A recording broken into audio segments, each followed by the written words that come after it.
So today we're here with some Reagan supporters asking questions about Ronald Reagan.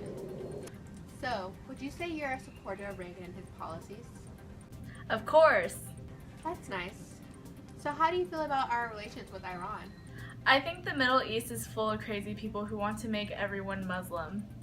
So, how would you feel if I told you that the Reagan administration was making deals with Iran? Deals to keep them in line? Those Arabs never stood a chance. No. Actually, there have been agreements made to send money to rebels through Iran in return for aid against congressional approval. So, how do you feel about tax cuts? Oh, I think they're amazing. Reaganomics saved my life. Oh, so you're rich? No, not exactly. Yikes. The 25% tax cuts only really do good for the rich people. And what do you think the national debt is? Something like 100,000, I bet. No. More like over $1 trillion. Because of Reagan's excessive spending to end the Cold War, national debt has doubled.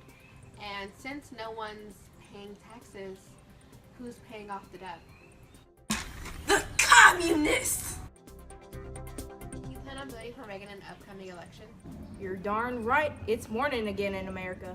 Not for the millions of Americans compromised by the recession following the stock market crash in October 1987.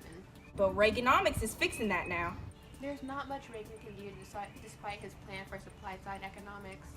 The economy can't stabilize if Americans aren't putting their savings in the banks for them to loan. Have you put any of your money in the bank recently? I don't trust those banks for a hot second. Those places are for Democrats. So what are you doing with your savings? I keep it in a safe right next to my gun collection. You see my hat? I'm a Republican. We don't mess around. Democrats are all talk.